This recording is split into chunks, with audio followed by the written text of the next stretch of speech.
स्वपदान्तिकं वन्देऽहं श्रीगुरो श्रीयुतपदकमलं श्रीगुरून् वैष्णवंश्च श्रीरूपं साग्रजातं सहगना रघुनाथान्वितं तं सजीवं साद्वैतं सावधूतं परिजनसहितं कृष्णचैतन्यदेवं श्रीराधाकृष्णपादान् सहगनललिता श्रीविशाखान्वितंश्च हे कृष्णा करुणा सिंधु दीनबंधु जगत्पते गोपीश गोपीकांत राधाकांत नमोस्तुते तप्त कांचन गौरांगी राधे वृंदावनेश्वरी वृषभानुसुते देवी प्रणमामि हरिप्रिये वाञ्छाकल्पतरुभ्यश्च कृपा सिन्धुव एव च पतितानं पावनेभ्यो वैष्णवेभ्यो नमो नमः। जय श्री कृष्ण चैतन्य प्रभु नित्यानंद श्री अद्वैत गदाधर श्रीवासादि गौर भक्त वृंद हरे कृष्ण कृष्ण कृष्ण हरे हरे हरे राम राम राम हरे हरे। सुर रीडिंग फ्रॉम उपदेशामृत श्लोक संख्या 1। वाचो वेगम मनसा क्रोध वेगम जीव वेगम उदर उपस्थ वेगम एतान वेगान यो विषेत धीरा सर्वाम अपि माम पृथ्वीम से शिष्यात। 6 प्रकार के वेगों को हमने डिस्कस किया और कल हमने उपस्थ वेग को डिस्कस किया। आज भी हम उपस्थ वेग के ही कॉन्टिन्यूएशन में और आगे चर्चा करेंगे। उपस्थ वेग हमने कल मेनली जो गृहस्थों के लिए जो उपस्थ वेग है, जो गृहस्थ आश्रम में है, उनकी चर्चा की। जो गृहस्थ आश्रम में कैसे अपने काम वेग को, अपने उपस्थ वेग को, जनेंद्रिय वेग को हमें संयमित करना है, नियमित करना है, रेगुलेटेड करना है। तो हमने ये चर्चा की और हमने श्रील प्रभुपाद के तात्पर्यों से ये चर्चा की कि 4 प्रकार के जो गृहस्थ हैं, जो ब्रह्मचर्य का पालन करते हैं, वह भी ब्रह्मचारी कहलाते हैं अगर वो एक स्त्री व्रत लेते हैं जीवन में। सो हाईएस्ट तो है, हाईएस्ट स्टैंडर्ड जो श्रील प्रभुपाद अपने तात्पर्यों में लिखते हैं श्रीमद् भागवतम के स्पेसिफिकली 3 स्कंद में श्रील प्रभुपाद तात्पर्य में लिखते हैं कि हाईएस्ट स्टैंडर्ड तो वो है गृहस्थों के लिए जब वो केवल अपनी विवाहिता स्त्री का संग करें,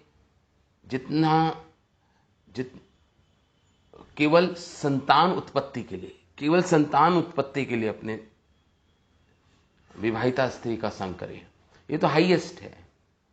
दूसरा स्टैंडर्ड प्रभुपाद ने कहा जो ये जिनके लिए जो जिनमें ये सामर्थ्य नहीं है, उनके लिए वो ये है कि महीने में एक बार शास्त्रों के नियम के अनुरूप विधि विधानों का पालन करते हुए महीने में एक बार जब उनकी विवाहिता स्त्री की जो मेंसेस हैं, मेंस्ट्रुअल पीरियड हैं, वो खत्म हो जाए, उसके बाद कर सकते हो महीने में। ये दूसरा सेकंड स्टैंडर्ड है। थर्ड स्टैंडर्ड है, इसे शुक्ल बोलते हैं, शुक्ल। और थर्ड स्टैंडर्ड है रक्त की केवल तीसरा स्टैंडर्ड मतलब हम ब्लैक भी कह सकते हैं, कृष्णा, मतलब उसमें केवल एक स्त्री व्रत धारण करना, केवल अपनी पत्नी का ही संग करना और किसी दूसरी स्त्री को स्वप्न में भी नहीं सोचना। तो ये वह भी ब्रह्मचारी कहलाता है, श्रील प्रभुपाद बोल रहे हैं अपने तात्पर्य में। ये श्रीमद् भागवतम के तात्पर्य में एक लेक्चर में बोल रहे हैं श्रील प्रभुपाद। तो हमने ये सब पढ़ा। तो और आगे स्टैंडर्ड्स के बारे में यहाँ पे बात हो रही है कि ये एक शास्त्र है, इसमें लिखा है कृत्याकल्पत्रु, इसमें गृहस्थों के लिए क्या कृत्य है, क्या ड्यूटीज है उनकी, उनकी गाइड है उनकी, ये गृहस्थों के लिए। उसे बुर्तक कृत्याकल्पत्रु एक ग्रंथ है, उसमें लिखा है कि अपने पत्नी के साथ ही करना, संग करना, केवल वो, उसमें ये सब जो मैंने आपको बताया वो सब लिखा हुआ है। अब हम आगे पढ़ेंगे। तो स्टैंडर्ड्स हमने बता दिए, डिस्कस कर लिया। तो ये सब हमने डिस्कस हो गया। हमारे एक आचार्य हैं, वो लिखते हैं, तो हरिभक्ति विलास में, हरिभक्ति विलास एक ग्रंथ है, इसमें श्रीला गोपाल भट्ट गोस्वामी लिखते हैं, इति मत्वा स्वदारेषु ऋतुमत्सु बुद्धो व्रजेत यथो उक्ता दोषहीनेषु स कामेष्व अंतरावपि। इति मत्वा स्वदारेषु, केवल अपने स्त्री के साथ ही संग करे, और ऋतु मत्सु बुद्धो व्रजेत, जो बुद्धिमान होते हैं वो अपनी विवाहिता स्त्री के साथ संग करते हैं। प्रॉपर समय, एक प्रॉपर समय होता है, जैसे बताया श्रील प्रभुपाद ने कि मेंस्ट्रुअल पीरियड के बाद, और प्रॉपर यथो उक्ता दोष ही ने, उसमें कोई दोष नहीं है, निशी क्रिया करने के लिए उसमें कोई दोष नहीं है। स्वकामेश अंतरावपी, लेकिन ये समझते हुए कि किसी अपने विवाहित स्त्री से कोई दूसरी स्त्री ना हो, मतलब जिससे विवाह हो उसी के साथ अगर वो करता है तो उसमें कोई दोष नहीं लगता, उसको दोष नहीं लगता है गृहस्थ को। तो बेस्ट तो यही है कि पूर्ण रूप से गृहस्थ आश्रम में भी पूर्ण रूप से अपनी इंद्रियों को संयमित रखे, तो वो इस लोक में भी और परलोक में भी सुखी रह सकता है कोई भी। गीता का श्लोक कोट कर रहे हैं यहाँ पे, शक्नो थेव यह सोडुम पराक शरीर विमोक्षणात् कामा क्रोध उद्भवम वेगम स युक्त स सुखी नराः। ये श्लोक श्रीमद् भगवत गीता का 5वें अध्याय का 23वां श्लोक है। शक्नोथेव यह सोडुम, शक्नोथेव मतलब होता है जिसके अंदर सामर्थ्य है, जो सामर्थ्यवान है।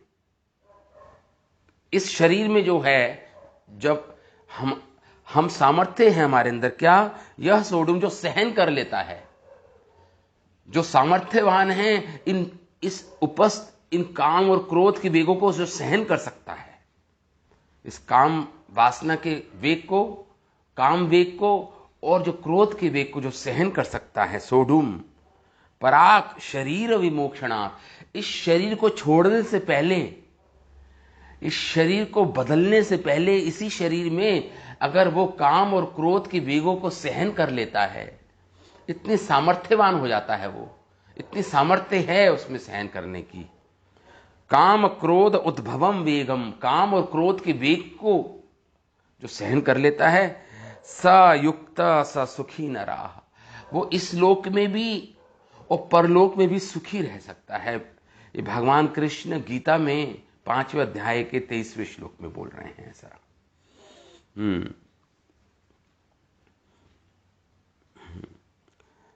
और अब हम जो गृहस्थों के लिए तो हमने डिस्कस कर लिया,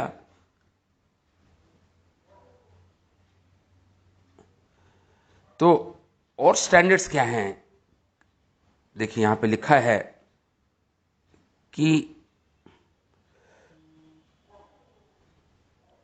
एक, देखिए जो गृहस्थ आश्रम है इसमें ऐसा नहीं है, उनके लिए भी शास्त्र में वार्निंग है। ऐसा नहीं है वो स्वेच्छा से कभी भी कुछ भी अनियमित ढंग से आ, आ, आ, उनको फ्री लाइसेंस है कुछ भी करने का, अपने काम वेग को संतुष्ट करने का है, ऐसा नहीं है। उनके लिए भी बंधन है, रेगुलेशन है उनके लिए भी, इसलिए वार्निंग दे रखी है। विष्णु पुराण में ये आता है, और इसको विष्णु पुराण में ये श्लोक है, और इसको हरि भक्ति विलास में भी गोपाल भट्ट गोस्वामी ने लिखा है। वो लिखते, पर दारा न गच्छे च मनसा अपि कदाचन। पराई स्त्री के पास तो मन से भी नहीं सोच सकते पराई स्त्री के बारे में। परदारान, जो हमारी विवाहित स्त्री नहीं है, न गच्छ, उनके बारे में तो मनसो अपि कदाचन, मन में भी कभी मत सोचना। ये गृहस्थों की बात हो रही है, उनको वार्निंग दे रहे हैं। एक विष्णु पुराण का श्लोक है, ये विष्णु पुराण का श्लोक है। मनसी अपि कदाचन, सोचो भी मत मन में भी। किम यू वाचस्ति बंधोपि, और ना कभी वचन से भी, शब्दों से भी उनके साथ कोई हंसी मजाक में भी उनसे बातें ना करो। बंधोपि नास्ति तेषु विविनाम, अलाउड नहीं है शास्त्रों में, बिल्कुल वर्जित है, बिल्कुल वर्जित है। नहीं तो क्या होगा? मृतो नरकम अभियेति, नहीं तो अगले जन्म में कीट पतंगों का जन्म उसको लेना पड़ेगा, या वो नरक में गिरेगा अगर इस नियम का उल्लंघन करता है। मृतो नरकम अभियेति हियते अत्रपि आयुषा, और उसकी आयु कम रह जाती है, आयु कम रहती है, जल्दी मरता है, और अगले जन्म में कीट पतंगों या नरक में गिर जाता है वो। ऐसा विष्णु पुराण का श्लोक है। जो परदारेशु, अविवाहिता स्त्री के साथ कुछ संग करता है, या दूसरे की विवाहिता स्त्री के साथ संग करता है, इति मत्वा स्व, इसलिए ये समझते हुए इस बात को, शास्त्रों की बात समझते हुए, एक गृहस्थ को स्वदारेशु, अपनी ही विवाहिता स्त्री के साथ संग करना चाहिए अगर उसकी इच्छा है। ऋतु मत्सु बुधो वर्जेत, और प्रॉपर समय में और जगह पे, काल, प्रॉपर काल हो, और स्थान भी प्रॉपर हो। किसी तीर्थ स्थान पे नहीं कर सकते हैं, और कोई ऐसा पवित्र, जैसे रामनवमी हो गया, एकादशी में नहीं कर सकते हैं, वो वर्जित है। तो काल उचित होना चाहिए, काल उचित होना चाहिए, और स्थान उचित होना चाहिए। यथो उक्ता दोषहीनेषु, उसमें कोई दोष नहीं है। स्वकामेषु अंतरावपि, हां, और अपनी काम इच्छा को पूर्ण कर सकता है वो, ऐसा लिखा है। अब आ जाइए कपिल मुनि क्या बोल रहे हैं।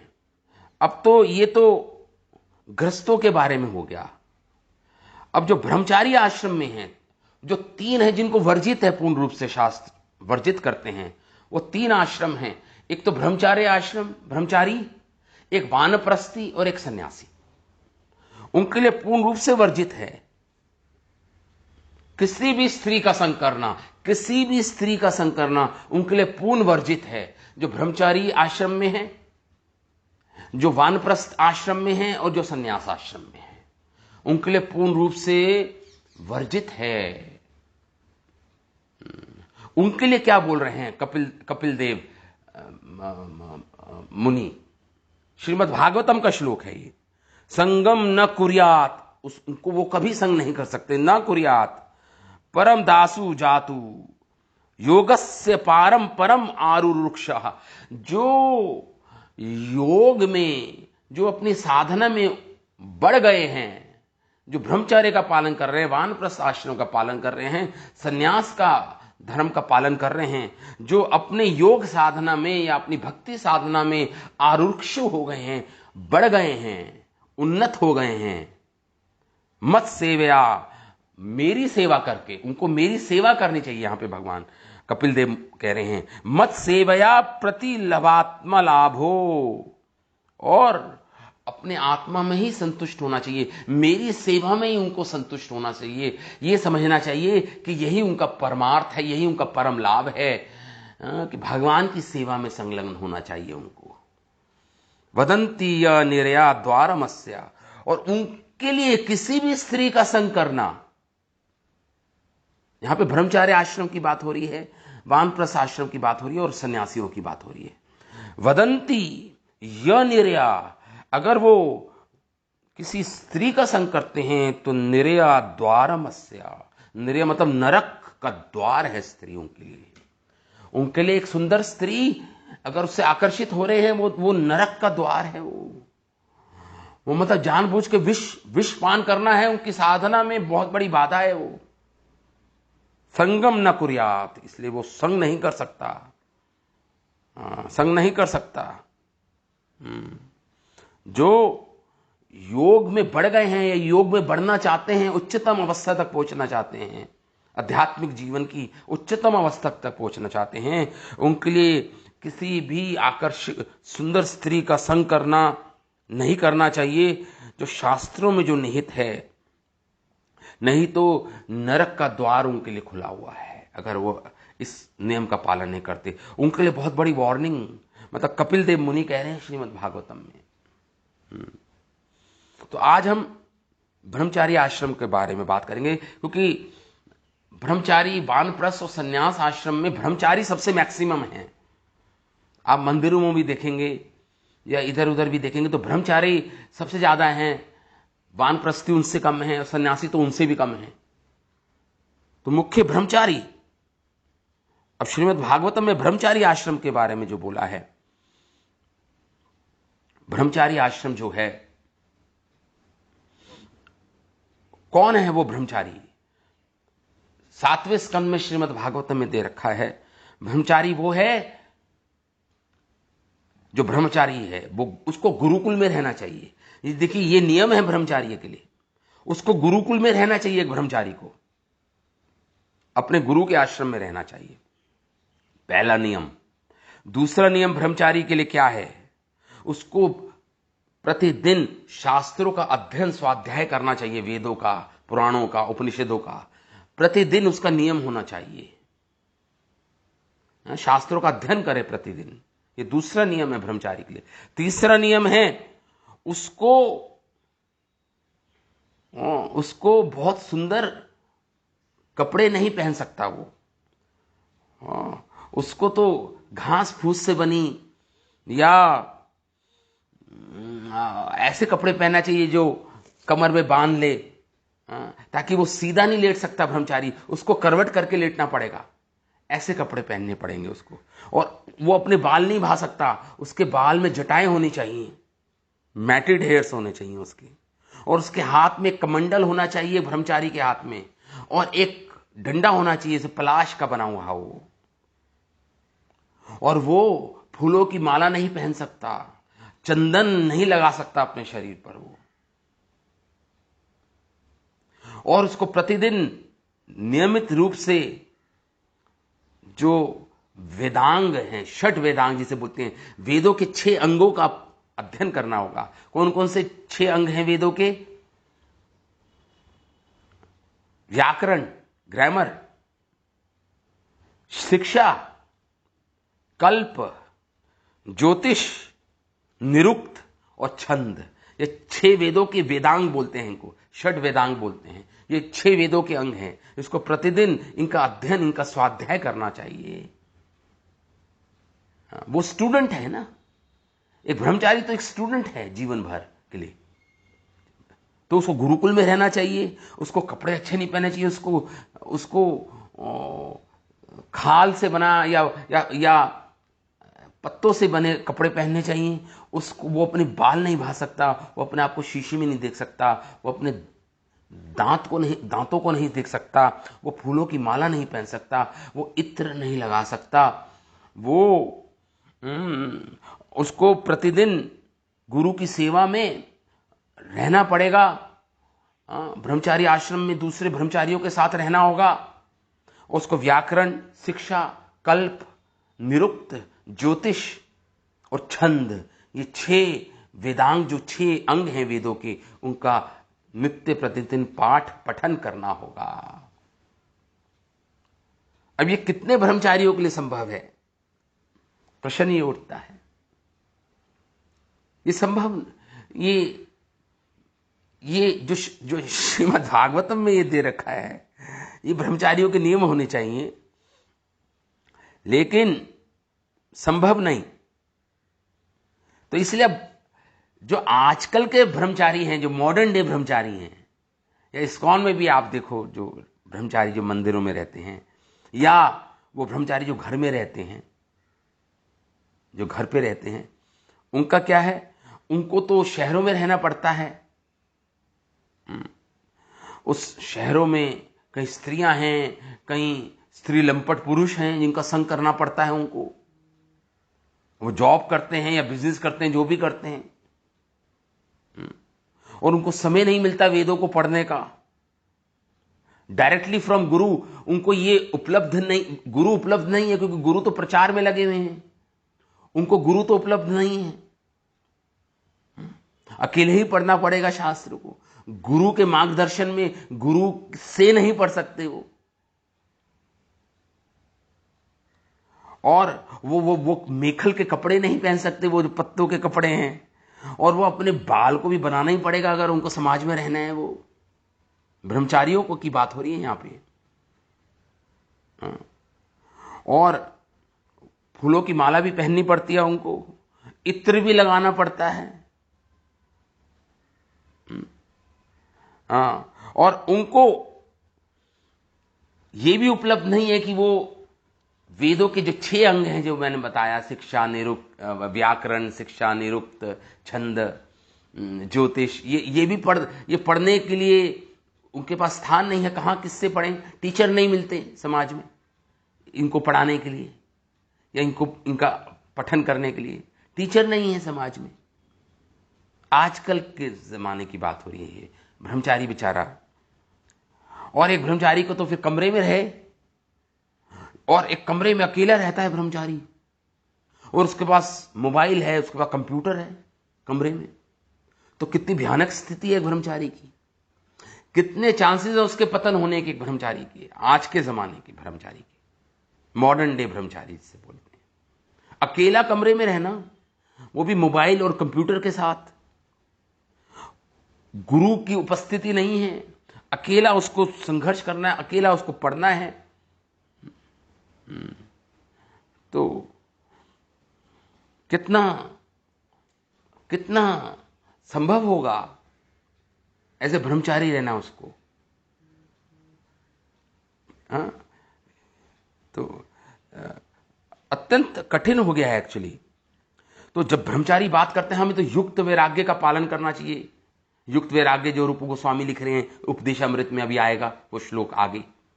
युक्त वैराग्य मतलब हम इन सब चीजों को भगवान की सेवा में लगा सकते हैं,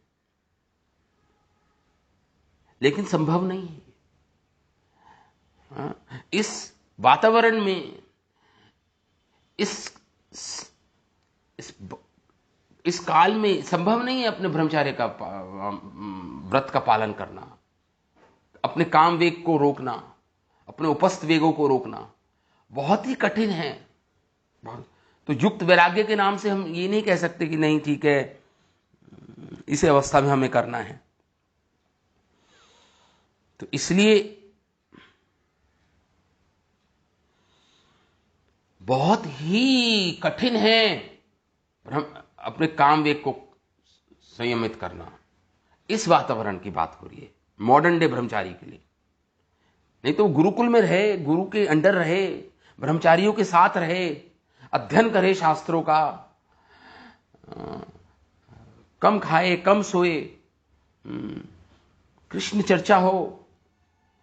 और वो जब भी संभव है जब किसी हम डिवोटीज कम्युनिटी में रहें, जो शिल प्रभुपाद बोल रहे हैं, जो हमारे गुरु महाराज कहते हैं, फार्म कम्युनिटीज, जहां पे वो रह सकता है। ब्रह्मचारी और गृहस्थों के लिए भी है फार्म कम्युनिटी। तो वो भक्तों के समूह में रहे, सुबह मंगल आरती हो, भागवतम की कथा हो, प्रसाद का ग्रहण करें सब मिलकर, तो वो बल मिलता है, उसको बल मिलता है उससे।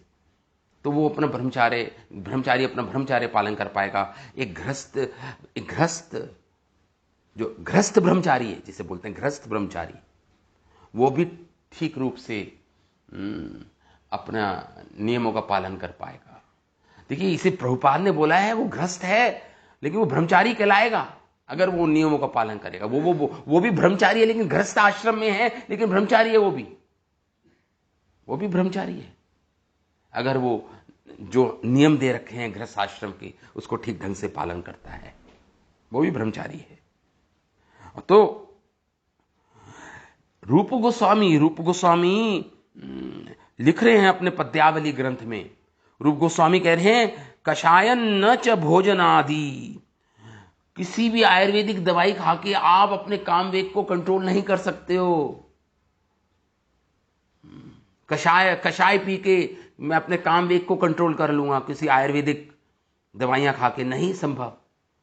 रूप गोस्वामी लिख रहे हैं पद्यावली में, कषायन न च भोजन आदि, और ना भोजन कम करके आप अपने काम वेग को कंट्रोल कर सकते हो कि मैं भोजन बहुत कम करूंगा, बहुत ही अल्प मात्रा में भोजन करूंगा तो मेरा काम वेग को मैं नियंत्रित करूंगा, संयमित कर पाऊंगा। रूप गोस्वामी कह रहे नहीं, कषायन न च भोजन आदि नियमान न व वने वसतु। और अगर वन में भी चले जाओ और अकेले रहो वन में जाकर, उसमें भी आप उस समय भी उस वातावरण में भी आप अपने काम वेग को नहीं कंट्रोल कर नियंत्रित कर सकते। इतना कठिन है। न व वने वासतो, वन में वास करके भी काम वेग कंट्रोल नहीं कर पाओगे आप, काम वेग को जीत नहीं पाओगे। व्याख्यानात अथा मुनि व्रता, मुनियों की तरह व्रत लेना और व्याख्यान करना, शास्त्रों का प्रवचन देना, शास्त्रों के ऊपर बोलना, उससे भी आपकी काम वेग आप नहीं नियंत्रित कर सकते। काम वेग पर नहीं नियंत्रित कर सकते आप काम वेग पर। व्याख्यानाद अथवा मुनिव्रत नहीं कर सकते।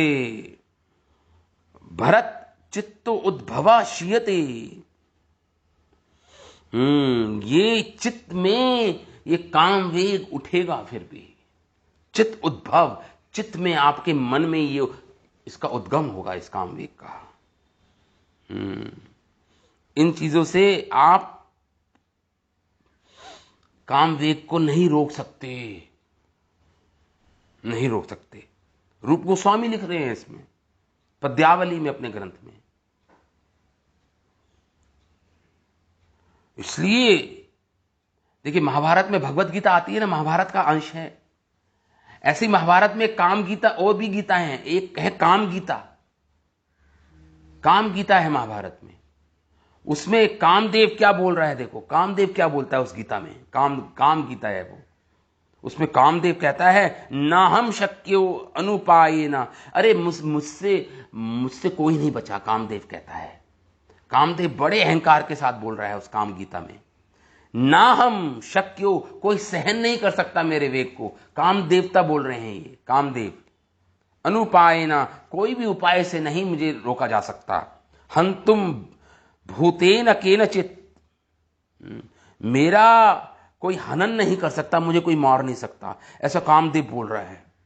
हंतुम भूतेन केनचित्, कौन है जो मुझे मार देगा? कामदेव कह रहे हैं, काम देवता बोल रहे, कामदेव बोल रहे हैं। हंतुम भूतेन केनचित्, कौन है जो मेरी हत्या कर सकता है, मुझे मार सकता है? यो मां प्रत्येत हंतुम, कोई बहुत प्रयास भी कर ले फिर भी हार जाता है कामदेव से। बहुत प्रयास कर ले, कोई बहुत प्रयत्न करने के बाद भी हार जाता है। ज्ञात्वा प्रहरणे बलम, और मेरा बल इतना ज्यादा है, वो अपना प्रयास करने के बाद भी प्रहरणे, वो हार जाता है।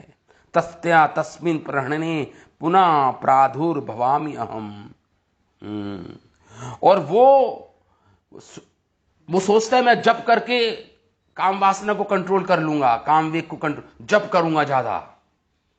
तो ये कामदेव बोलते हैं मैं उसी जप के अंदर आ जाऊंगा, उसके मन के अंदर जप करेगा, उस प्रयास जब करेगा वो साधना कर, उसी साधना के दौरान मैं उसके हृदय में प्रवेश कर जाऊंगा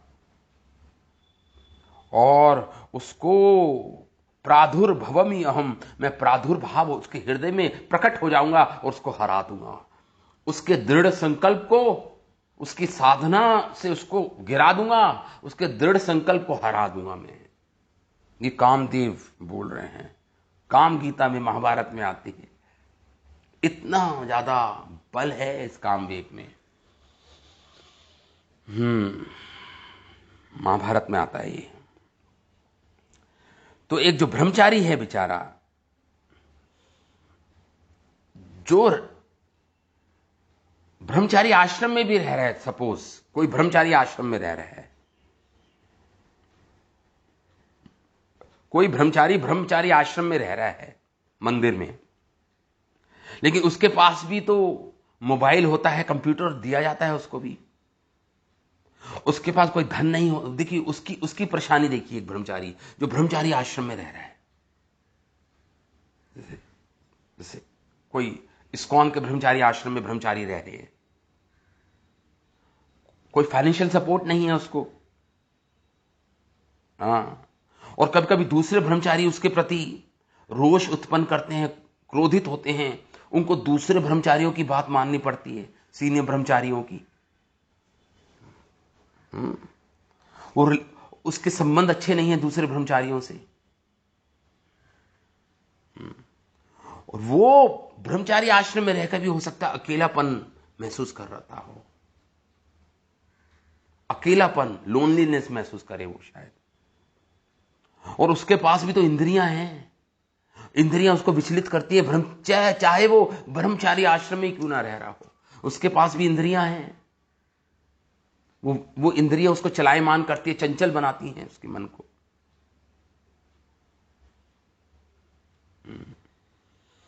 इसलिए एक ब्रह्मचारी जो ब्रह्मचारी आश्रम में रह रहा है उसके लिए भी कठिन है। कहने का अर्थ ये है, उसके लिए भी कठिन है। इस कामवेग को कंट्रोल करना कुछ ऐसी बात है जैसे घोड़े के आगे आप काठ को रख रहे हो, काठ मतलब घोड़े के आगे काठ को रख रहे हो,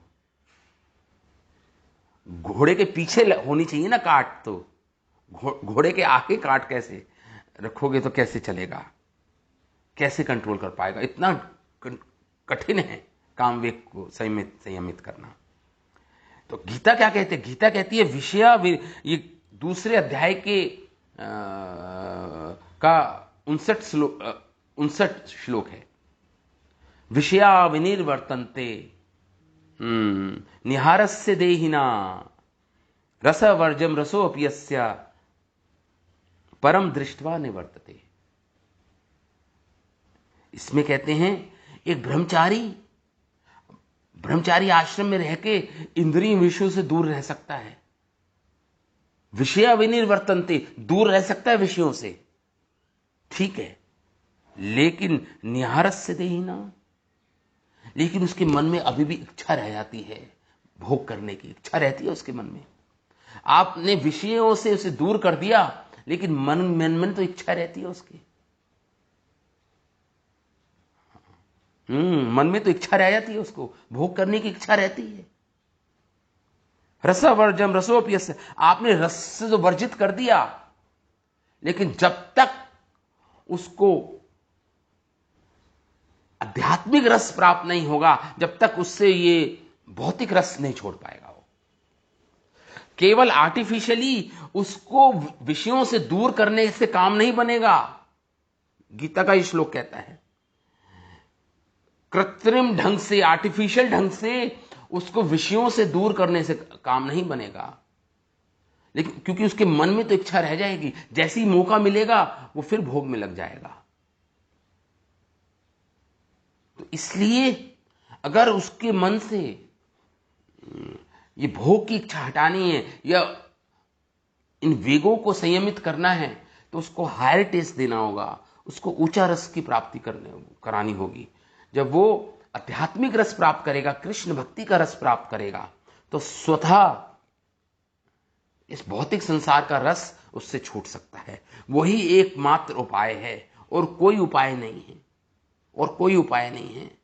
उसको कृष्ण नाम में, कृष्ण के गुणों में, आध्यात्मिक गुणों में, कृष्ण के लीलाओं में, कृष्ण के भक्तों के चरित्र पढ़ने में या उनका संग करने में जब वो रस प्राप्त करेगा, टेस्ट मिलेगा जब उसको रस, तभी उसे वो अपने लोअर टेस्ट या काम वेग या जो ये वेग हैं, इनको संयमित कर पाएगा, नियंत्रित कर पाएगा।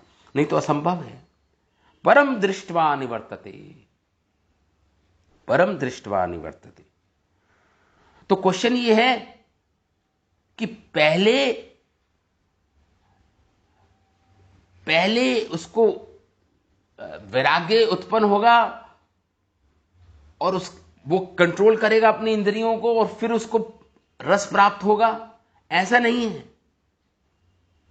ऐसा नहीं होगा, ऐसा संभव नहीं है कि उसको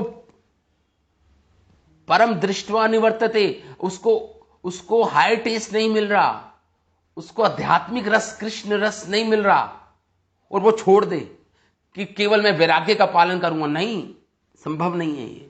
केवल वैराग्य से काम नहीं चलेगा, उसको हायर टेस्ट लेना ही पड़ेगा, उसको लेना ही, वो हायर टेस्ट लेने के बाद ही छोड़ पाएगा अपने अनर्थों को, अपनी इंप्योरिटीज, अपने मल, अपने हृदय के मल को त्याग पाएगा जब उसको कृष्ण रस प्राप्त होगा, कृष्ण के नाम का रस मिलेगा, कीर्तन का रस मिलेगा।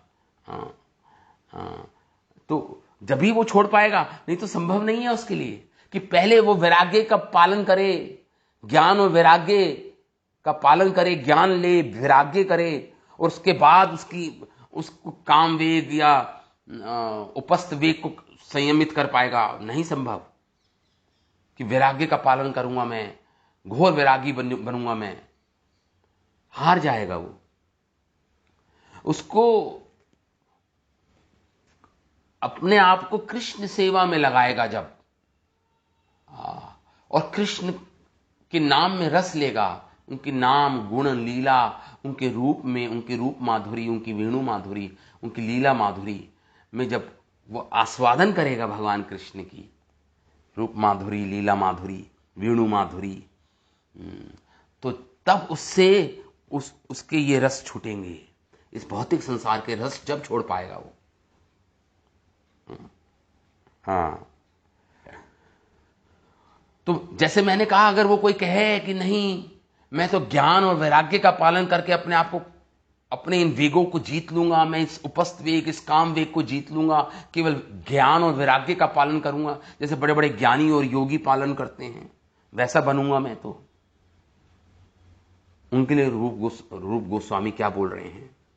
रूप गोस्वामी भक्ति रस अमृता सिंधु ग्रंथ में लिख रहे हैं, ज्ञान वैराग्योर भक्ति प्रवेश या उपयोगिता इष्ट प्रथमम एवती नांगत्वम उचितम तयो।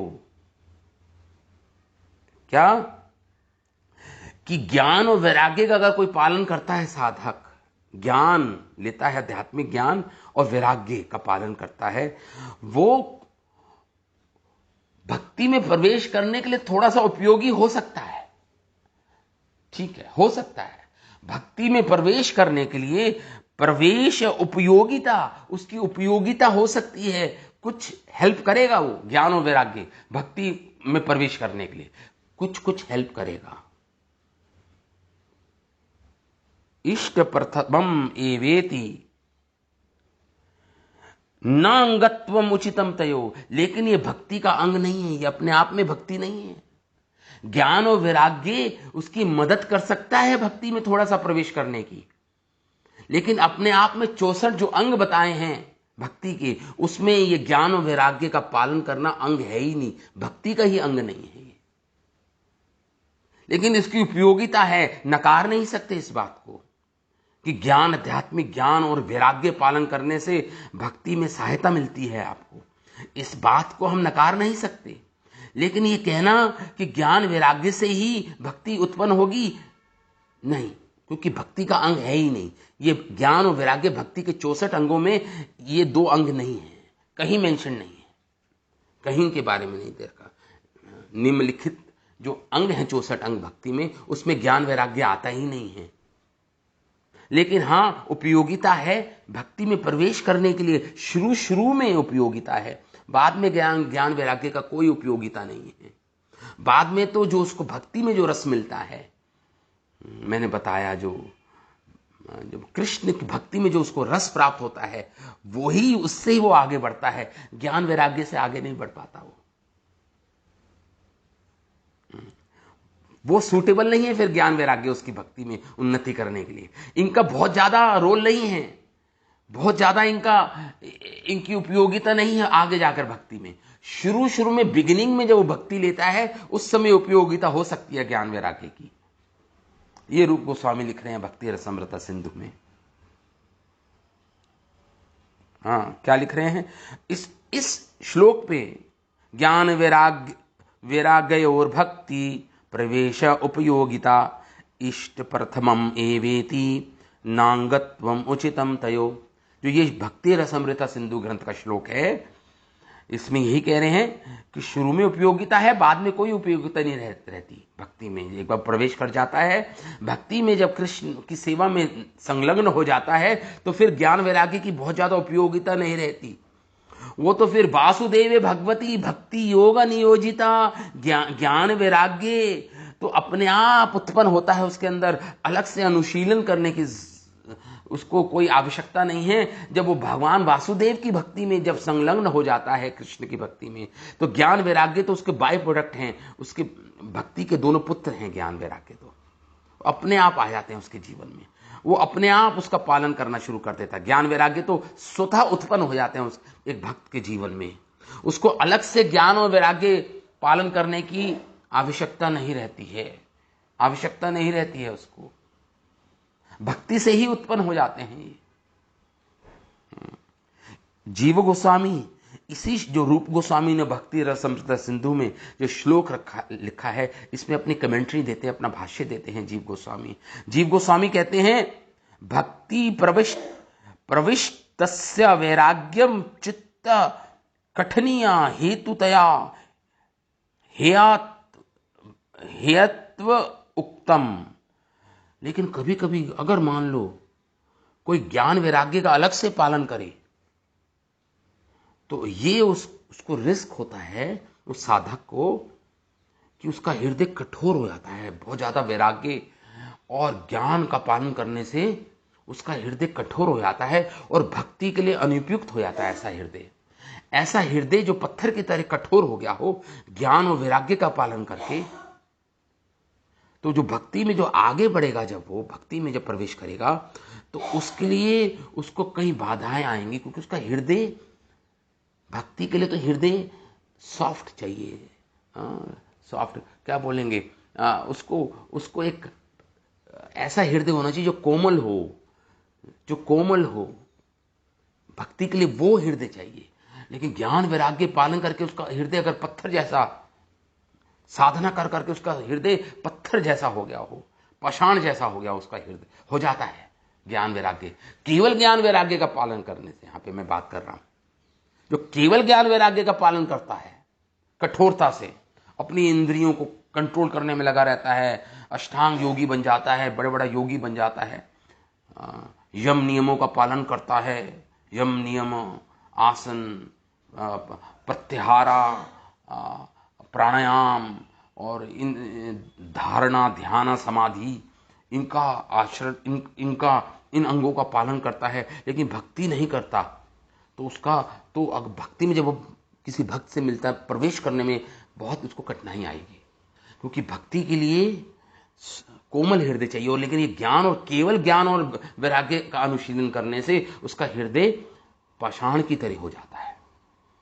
इसलिए ज्ञान वैराग्य शुरू में उसकी उपयोगिता है भक्ति मार्ग में, लेकिन बाद में जब भक्ति ही भक्ति को आगे और बढ़ाती है, भक्ति का जब उसे रस मिलता है, वही उसको प्रेरणा देता है कि और भक्ति में आगे बढ़े वो, और भक्ति में उन्नति करे वो।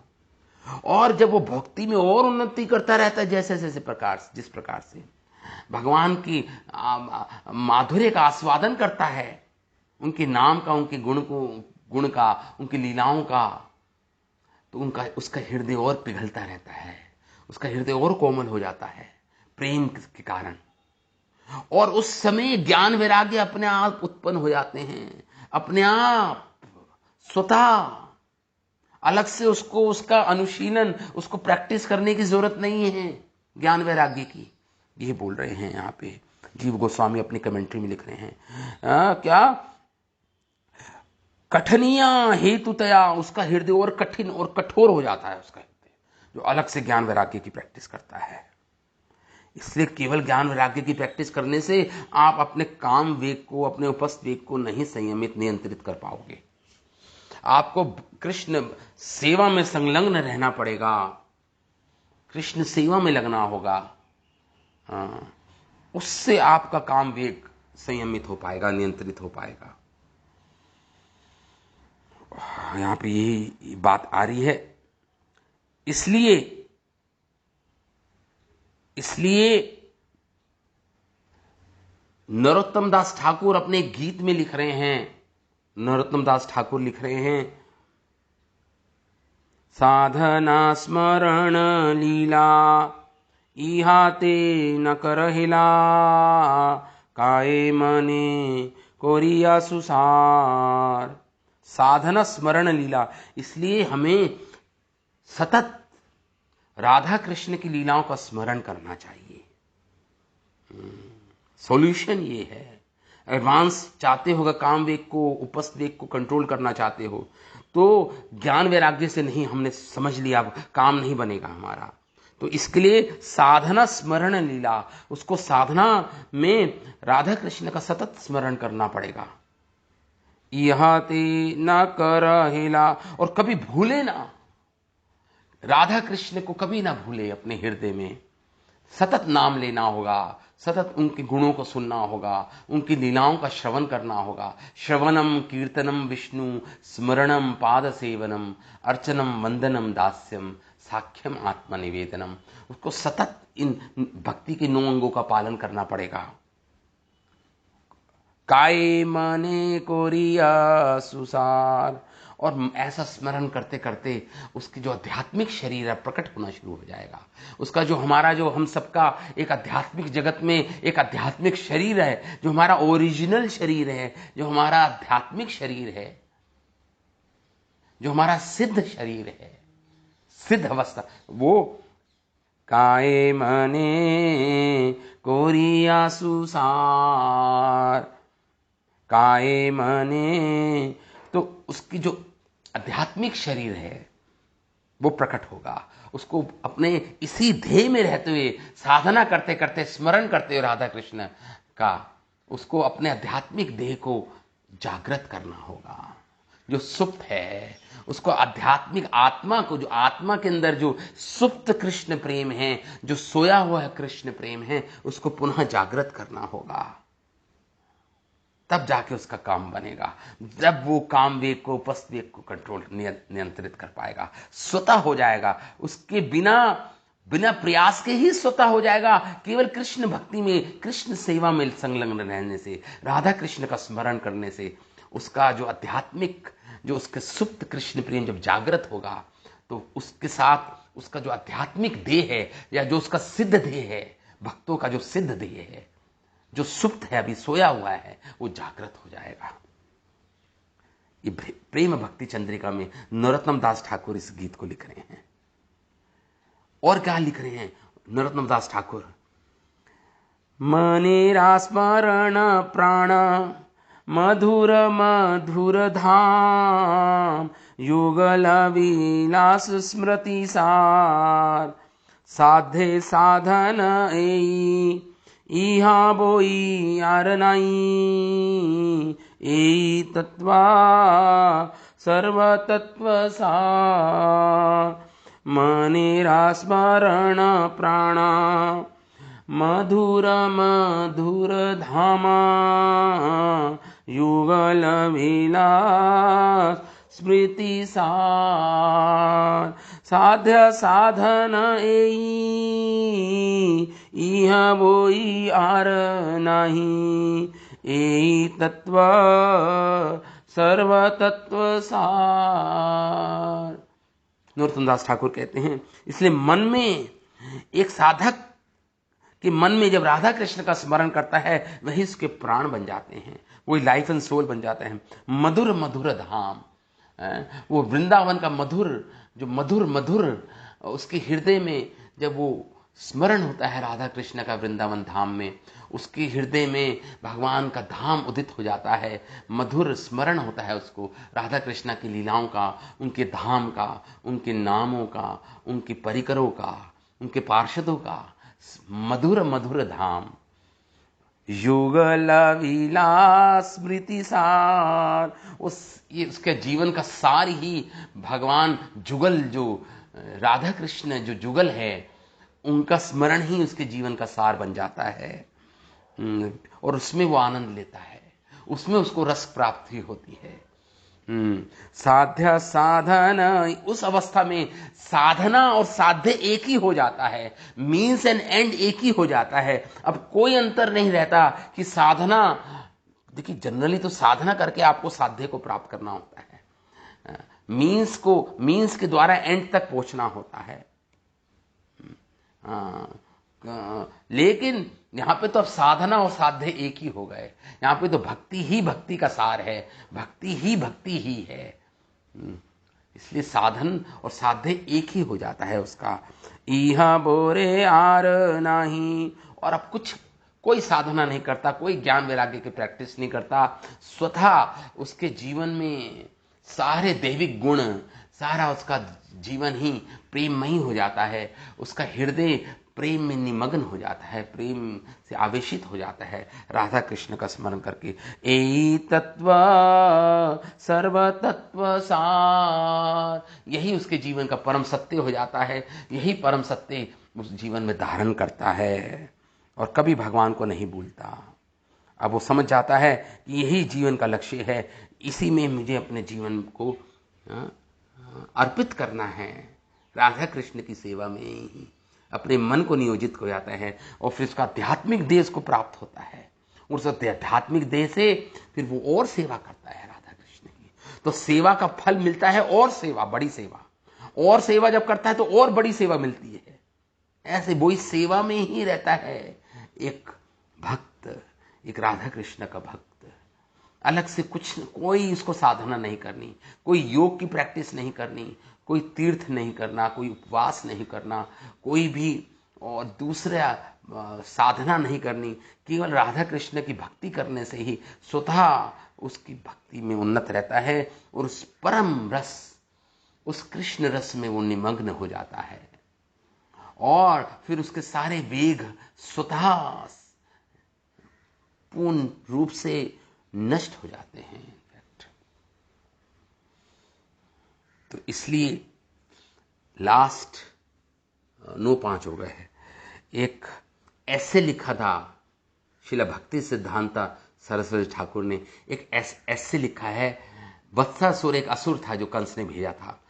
वत्सासुर, वो जब कंस ने भेजा था उसको ब्रज में कृष्ण को मारने के लिए, उस पर एक ऐसे लिखा, एक निबंध लिखा श्रील भक्ति सिद्धांता सरस्वती ठाकुर ने।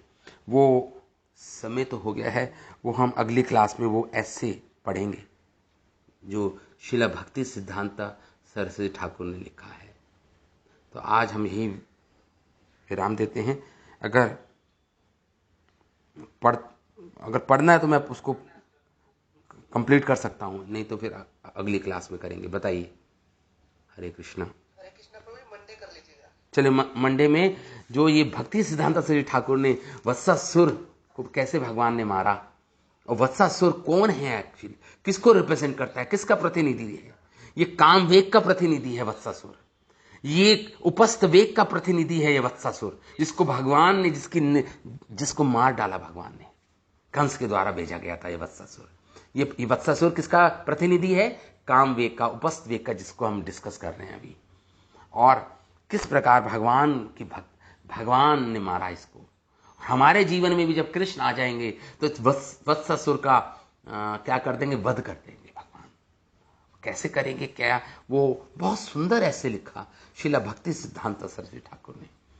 इसको हम अगली बार मंडे को इसका हम अध्ययन करेंगे, जो ऐसे निबंध लिखा शिला भक्ति सिद्धांत सरस्वती ठाकुर ने।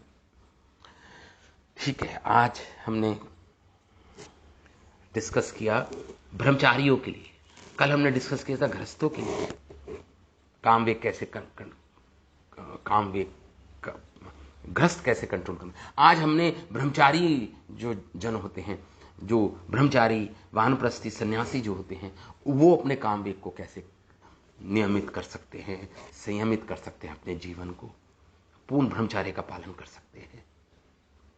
तो इस प्रकार यहाँ पे हम विराम देते हैं आज की कथा को। श्री रूप गोस्वामी पाद की जय, श्री उपदेशामृत ग्रंथ की जय, श्रील प्रभुपाद की जय, अनंत कोटि वैष्णव वृंद की जय, नामाचार्य हरिदास ठाकुर की जय, निताय गौर प्रेमानंदे हरि हरि बोल।